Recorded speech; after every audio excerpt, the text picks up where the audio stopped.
What is going on, guys? Back for another video. Going to be back on the soarer, which I know is what you guys wanted to see. I've got to do some bits. Got a stretchy belt, so I'm going to finish deleting the power steering because I'm fed up trying to fix it now.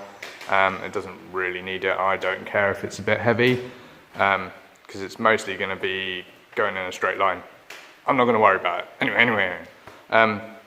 Yeah, so obviously you guys, some of you were pretty upset that I cut the brat up. I had a few messages about that, but honestly guys, the pile of scrap there is bad. It didn't look that bad, but it was bad. Underneath there was no chassis left, which obviously you've got the donor car, which you just saw me start. Also going to be servicing my IS, but I won't video that. That's boring. You don't want to see that because it's boring. We'll be back. I'll get onto this belt. Let's go.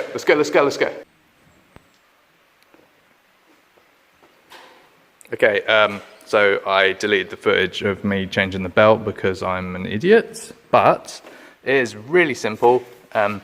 Obviously, I've taken my power steering pump off, which is, if any of you familiar with the UZ engines, you'll know how to do that. It's only a few bolts and a couple of lines.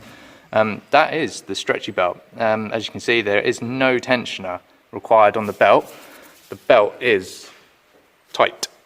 Obviously, the way the belt works is I think it's actually a Ford belt. Basically, I put it around the alternator and started running it round the crank, then used the 22mm bolt on the crank to gently just turn the engine over and slip the belt on as it turned. So that's going to work pretty well, hopefully. The part number for the belt. This is the belt I'm using. Don't quote me on this, guys, because I don't know how well this is going to work. I bought a spare belt in the intention of me wrecking the belt trying to put it on, which I didn't. It actually was fairly easy, and like I say, it's plenty tight, so I'm hoping that's going to work. What I'm going to be doing in regards to the power steering rack is I don't want to run the rack dry. So I'm going to put a little cam just mounted down here, and I'm just going to run some lines from the rack and return into the rack with just a can, just so that it can keep some sort of rack oil in there so it doesn't go dry or get any dirt in and get jammed. Yeah, I mean, all in all, that's a pretty easy solution. Hopefully this is going to work. I don't know how long term it'll be because I've heard these belts do stretch out, but we'll give it a go. I'm trying really hard to give this car a push. I really would like it on the road for this summer. It's so close now. It runs. I just got to finish setting my ECU up, just iron out a few things. I'm having a few clutch issues, which I'll get into probably in another video when I get onto it.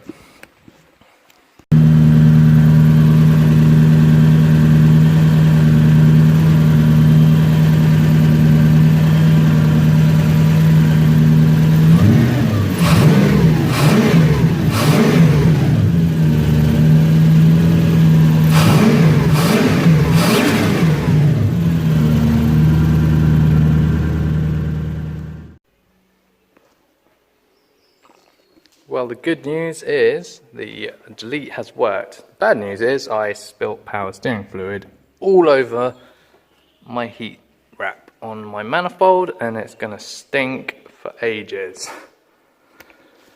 On the plus side, we're all good. Also, off camera, finished off the PMC Motorsport selector, which is something I've been meaning to do for a while. So that's pretty cool. It feels loads better. Get a really good selection on the gears now. Really notchy feeling selector. Actually goes into reverse now. The horrible sort of homemade first attempt at my one was really bad. I'll show you. I think I did put it in another video.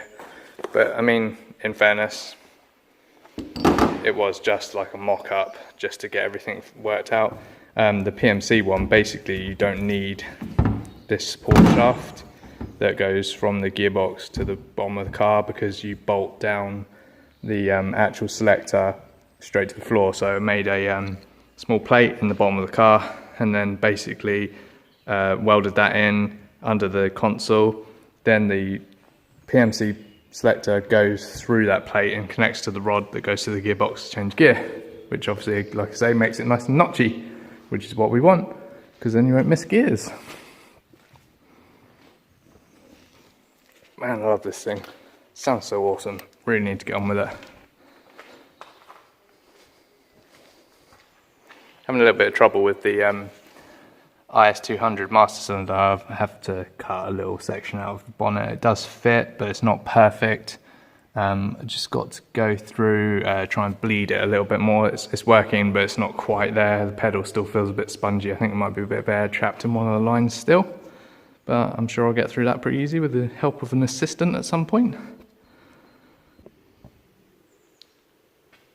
I can honestly say, anyone that's thinking about doing a turbo and a manual conversion on a 1UZ soarer or sc400 for the guys in the States, if you're going to do both, I'd either recommend you get someone that's either done it before, or you do one thing at a time then drive the car. I made a mistake with doing everything all at once. So basically I decided I wanted to turbo it, I wanted to manual convert it, and obviously do the wider body, and I basically took more on than I could deal with all in one go, and rather than being sensible and thinking, okay, I'll just do one thing and finish it, I kept doing little bits. I'd go onto the gearbox, get annoyed with the gearbox, then carry on doing something on the turbo instead, which has held the project up really badly.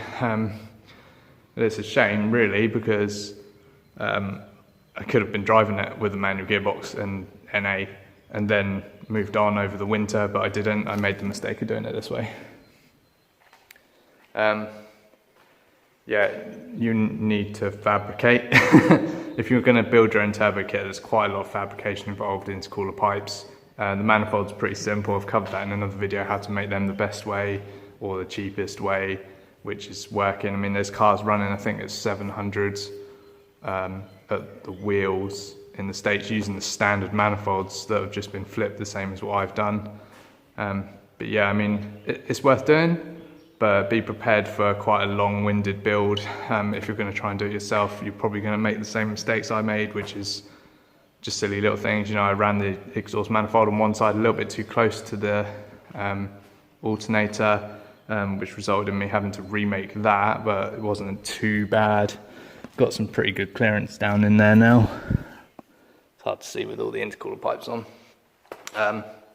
Yeah, definitely do it, guys. Definitely do it. I mean, I've driven the car with the issues that are existing just up and down the road outside here where I've built it, and the thing is not even mapped properly, and when the turbo comes in, it absolutely rips. The manual gearbox makes a humongous difference to the 1UZ. I mean, if you're going to do just one thing with your Z and you can drive a manual, that's the one thing to do for sure. Yeah, I'm going to keep plodding along with the project, get you some more updates soon. I will be back on the Brat at some point, most likely when I get bored of doing the soarer again, because it's fighting me already. So she's all covered up because my roof leaks like a sieve. I'll let some daylight. But yeah, I'll be back on that, and for anyone with a keen eye has probably spotted something in the corner there, which is something stupid I will do at some point. Probably going to put some ATV wheels on it. Mess with the motor, make it go flat out until it explodes. Yeah, until then, guys, keep going with those projects, and peace out.